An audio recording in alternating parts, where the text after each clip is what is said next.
वो लहू जो वतन की खातिर बहा, उसकी हर बूंद में तिरंगा रहा। आज भी गूंजती है उनकी कुर्बानी, भारत माँ की माटी में अमर रहा। नमस्कार दोस्तों, मैं हूँ आपकी अपनी आरजे अनुषा और आप सुन रहे हैं रेडियो पंजाब 90.0। कभी कभी जिंदगी एक ऐसी खामोशी दे जाती है जिसका शोर सालों तक दिलों में गूंजता रहता है। 14 फरवरी दुनिया के लिए शायद प्यार का दिन हो, लेकिन हमारे देश के लिए एक ऐसी याद है जो सभी के आंखों को नम कर जाती है। क्या आपने कभी सोचा है कि एक यूनिफॉर्म के पीछे कितनी ही कहानियां होती हैं? किसी की माँ का लाडला, किसी बहन का हीरो तो किसी बच्चे का सुपरमैन, और किसी का सपना कि बस ड्यूटी खत्म हो और वो घर लौटकर चाय पीने को मिले। 14 फरवरी की सुबह, कश्मीर की सर्दी, सड़क पर चलती एक लंबी कॉन्वॉय, गाड़ियों की लाइन, अंदर बैठे जवान, कोई हंसी मजाक करता हुआ तो कोई हेडफोन्स पे गाने सुनता हुआ, तो कोई अपने घर पर ये बतलाता हुआ कि वो ठीक है। और फिर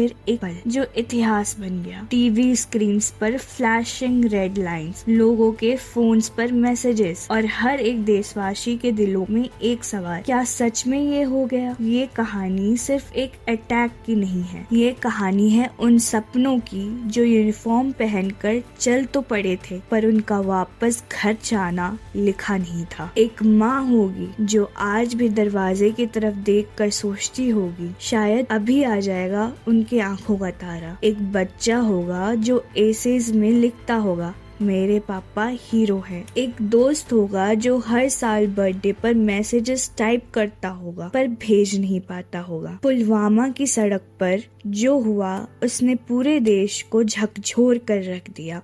हर शहर, हर गली एक ही एहसास था कि हम सब एक साथ हैं। मैं आपको एक छोटी सी कहानी सुनाती हूँ। सोचो, एक जवान है, नाम शायद आपको ना पता हो पर उसकी कहानी हर जवान जैसी है। सुबह जल्दी उठना, बूट्स पॉलिश करना, फोन पर अपने लव्ड वंस का मैसेजेस आना और उनका हंस कर रिप्लाई करना, वो कॉन्वॉय का चल पड़ना, वो ठंडी हवा का महसूस होना पर हौसला गर्म होना, रास्ते पर लोगों का सैल्यूट करना, ये वही पल होते हैं जब उन्हें लगता है हाँ ये सब कुछ इस देश के लिए ही तो है। और फिर एक जोर का धमाका, ना कोई इंट्रो ना कोई वार्निंग, बस एक लम्हा जो हर दिलों में हमेशा के लिए बस गया। सोचो, शाम के वक्त किसी घर का टीवी ऑन है, न्यूज एंकर की आंखें और आवाज भारी है और काफी नम है, घर वाले चुप हैं तो किसी के हाथ से चाय का कप हिल रहा है। और उस वक्त सबसे मुश्किल काम यही होता है कि सच को एक्सेप्ट कैसे करें। लेकिन कहानी सिर्फ दर्द पर खत्म नहीं होती, क्योंकि हर शहादत एक रोशनी भी छोड़ जाती है। वो रोशनी जो हमें याद दिलाती है कि हिम्मत और जज्बा क्या होता है। उस दिन पूरा देश सड़कों पर था, लोग कैंडल्स लेकर उन वीर जवानों को याद कर रहे थे। अनजान लोग एक दूसरे को गले लगकर सांत्वना दे रहे थे। वहाँ कोई रिलीजन नहीं, कोई लैंग्वेज नहीं, सिर्फ वो एहसास कि हम साथ हैं। और शायद वही देश की असली ताकत है। कभी कभी रेडियो पर जब आप देशभक्ति का गाना बजा रहे होते हैं तो वॉल्यूम बढ़ा देते हैं, पर आज मैं ये चाहती हूँ कि आप अपने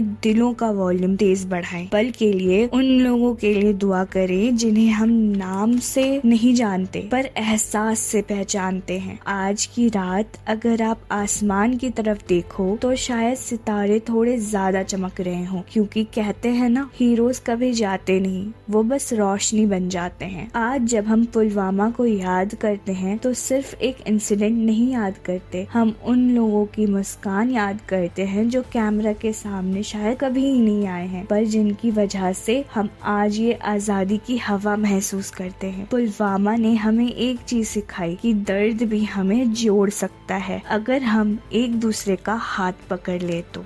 आवाज कभी कभी आंखों से ज्यादा सच बोलती है। अगर आज आपको मेरी आवाज में थोड़ी सी नमी महसूस हुई हो तो समझ लेना कि ये सिर्फ एक आरजी की आवाज नहीं है, बल्कि ये हर उस इंसान की आवाज है जो उन्हें याद करता है। मैं थी आपकी अपनी आरजे अनुषा और आप सुन रहे थे रेडियो पंजाब 90.0।